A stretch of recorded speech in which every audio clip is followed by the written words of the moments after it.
يا عباد الله هبوا ونداء الحق لبوا فاعبدوه مخلصين. Assalamu alaikum warahmatullahi wabarakatuh. Welcome to MTA Africa, and the name of the show is Stories of Devotion, where we bring you various scholars, several missionaries to share with us their life history, their life stories, and how have they found the Jamaat. The previous episode, we had a missionary who shared with us his story, and today also we have been joined with a missionary to also share with us his life history in regards to the service of the Jamaat. My name is Salim Mufumba, the host of this show.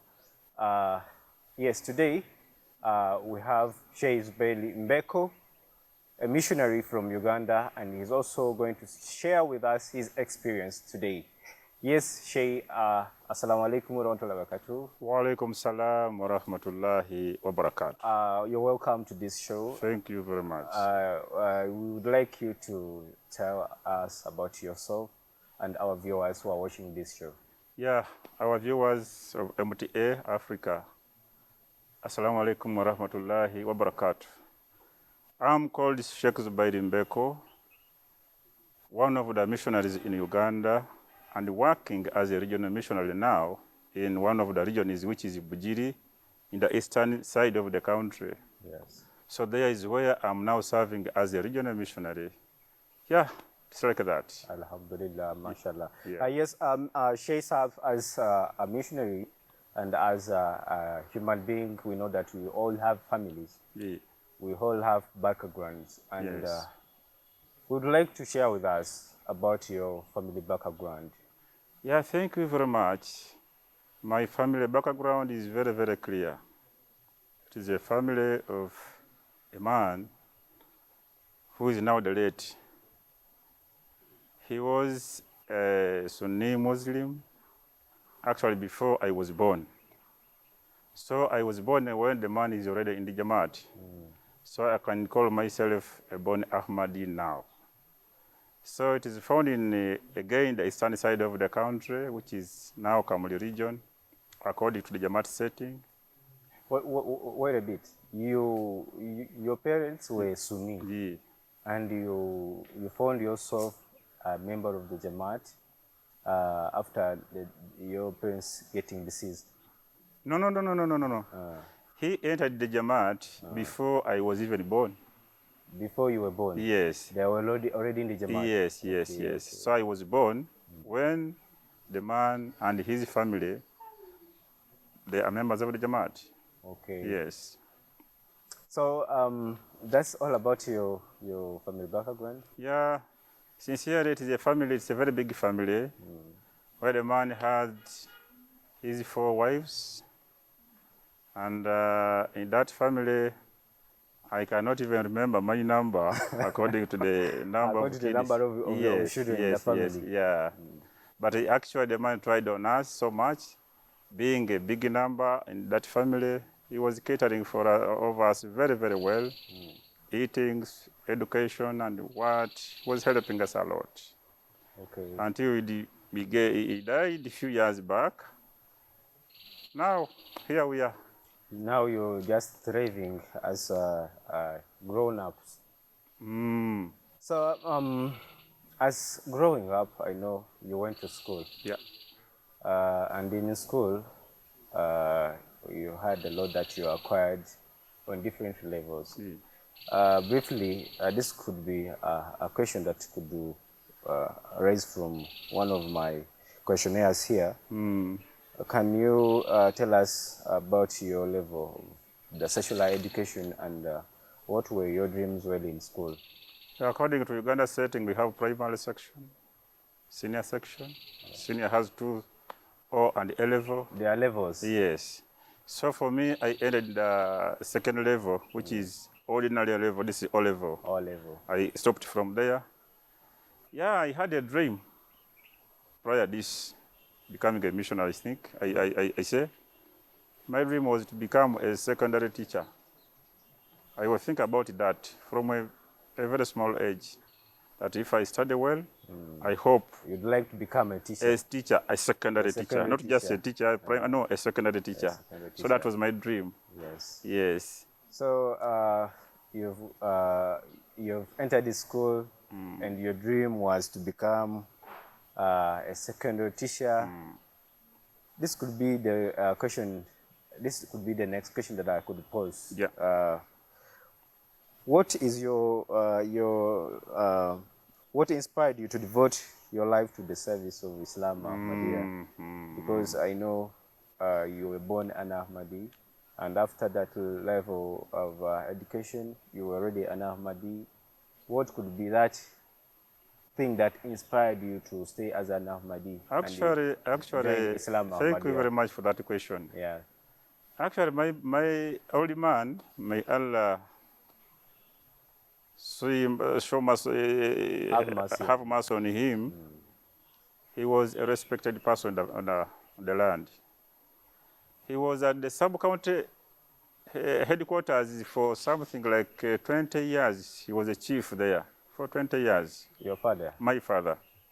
So the man was so much respected around there, the whole of that district, that's Kamoli. So in that respect, I was inspired by that maybe I can also become a missionary after some time. He was a missionary? No. The way how I was inspired. This man was a respected somebody. And a very respectable people were coming at our home. And they were respecting him so much. And as missionaries were coming at home, this man who were so much respected by the citizens, he was respecting so much the missionaries. The missionaries of the Jamaat? Yeah, for the Jamaat. Okay. So I said, if I also grow, besides being a secondary teacher, I feel to be also a missionary, because this respectable person, the way how he respects these Ahmadi missionaries who comes at home, it is so high. And that inspired you? So I said, the idea came in like that. Yes. Because the man who was being respected by the citizens, he wasn't even a missionary? He wasn't a missionary. But the way how the man was respecting the missionaries of Ahmadiyya, I said, maybe I can also be respected as like this. Yes. Yes. So that gave you vigor. I started to think about it so much. You start about thinking that I wish I also become a missionary. Yes. That is good. Yeah.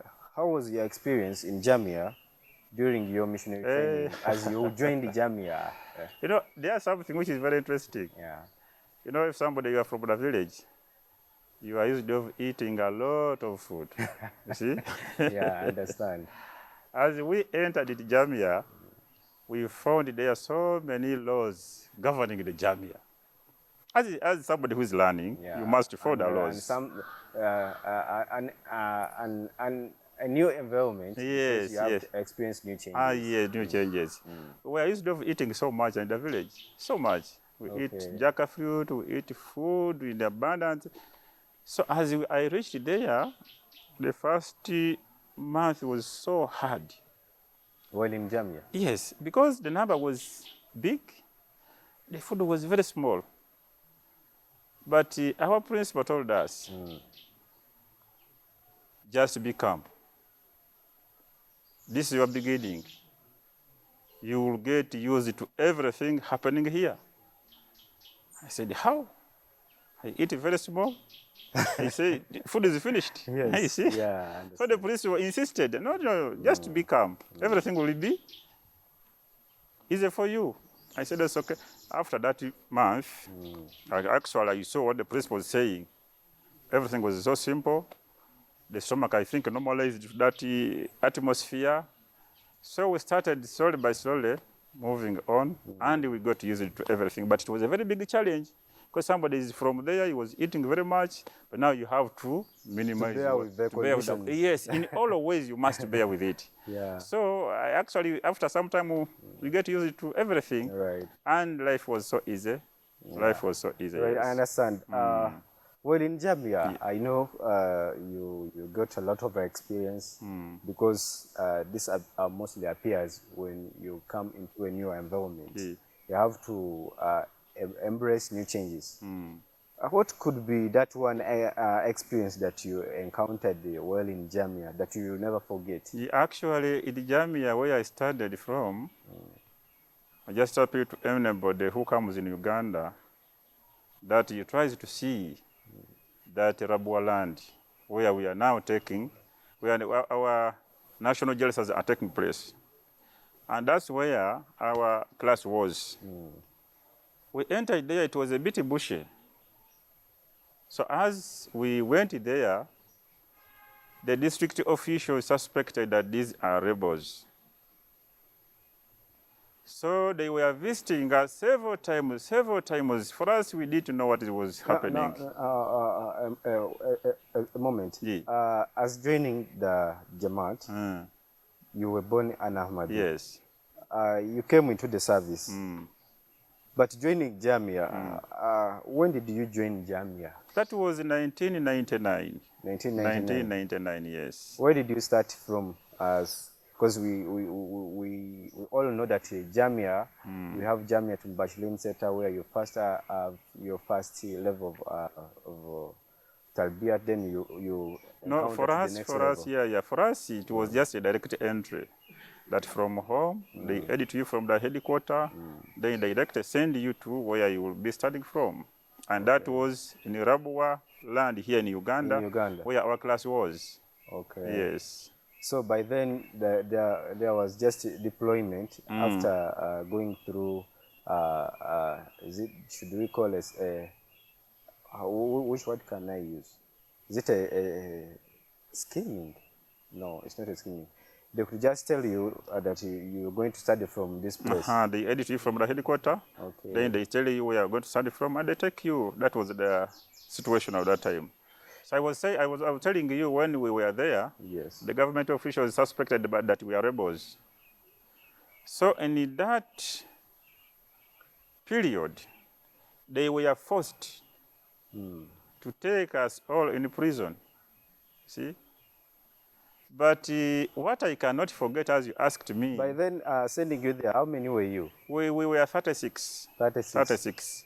And the Jamaat had already reached Rabua? Yes. Then? That 36, as I told you, I talked about food. Yes. We are eating 3 kg of portion, you see? 3 kgs yes. Every day? Yes. Or every meal? Every meal. Yeah, 3 kg. 36 boys who can eat very well. So it was a very big challenge, you see? So as we reached there, those people were so suspicious that we are rebels. And what I cannot forget from that incident, I was not taken to prison myself, because I had a program of washing my clothes before classes. I told my friend, please, can you escort me to the water source? He said, this morning I cannot leave this place. If you want, we just go alone. I said, okay. I started moving down to the well.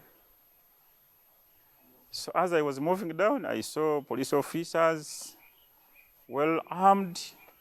I saw the district security officer. In that group, I suspected, this man was at our place yesterday, and he promised that I will also come and learn with you. This is how he's coming to learn with us. I said, okay. For me, I just proceeded to the well.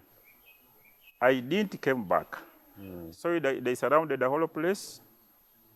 They took all the students there to prison. They arrested them? They arrested them, plus our tutors. They were all taken. So I had to proceed to inform. There was the late Malagala, Sheikh Malagala, may his soul rest in peace, had a home there. So I had to proceed to his home and tell the wife, Mama, the problem has already arisen there.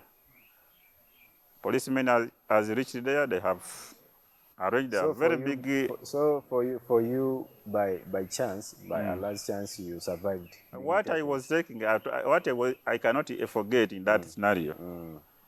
That place is very big. We were there, staying there, 36 and above people.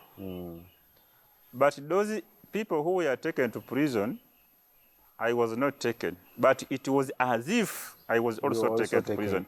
Because staying at that big place solely for 2 days, it was really a very big challenge. Our principal was in Kampala. One of our tutors were taken to prison. So I had to stay there for 2 days. Alone. But it was a very big trial on me.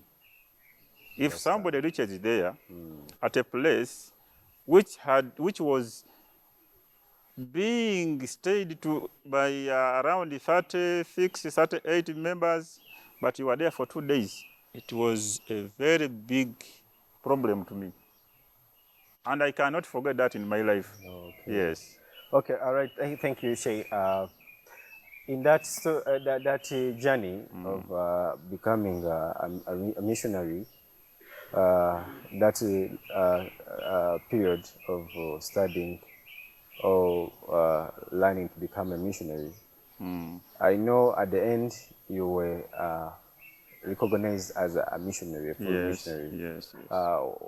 Where was your first deployment and how was the experience? Yeah, my first deployment was in the Kamuli region, actually my mother region. Your motherland. My motherland, yes. Yes. But there was a challenge. As a smaller boy, I can recall two.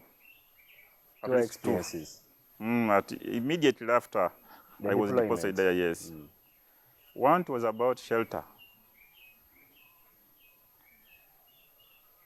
I went there, in that place where I was deposited, they dig millet. In that millet, they have small insects which likes much millet. So I was told to go in that place, that's where I'm going to stay. The old man had no place for me. To reside? Yes. And he was lacking a missionary to be with him in the Jamaat.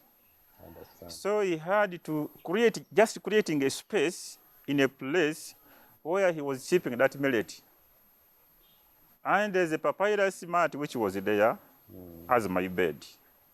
So that was your bed? Yes. Ah. You see, those small insects can pinch you the whole night. I understand. The whole night. You see? I understand.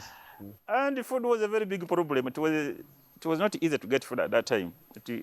Shani was so much. Yeah. We were eating mangoes as the supper, sometimes as lunch. Mangoes? Mangoes. As supper? Yes. Ah. As the supper. And it was my first experience, in the field. So when I called my regional missioner at that time, he said, hey, that's what you learned.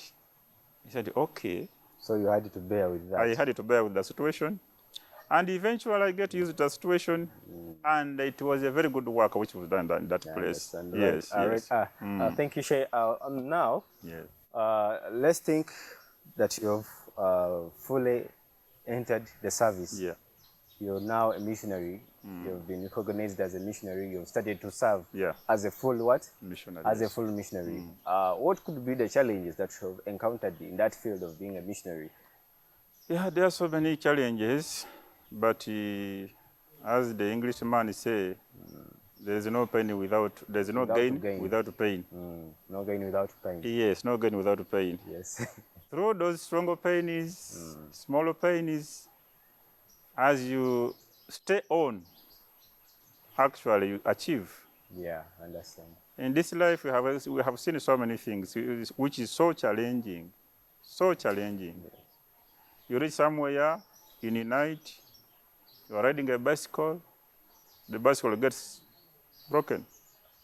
Yet, you must reach at the point you are going, because between there, nobody knows you, except those people you are going to. They are the ones who knows you. Yeah. So you have to move at night, alone, with your bicycle, just knowing where you are going, but nobody on the road, so But by then, should we say bicycles, they were only means of transport? And it was very, very important at that time. If somebody is having a bicycle, I remember in that village, it was me having a bicycle, and he was a head teacher.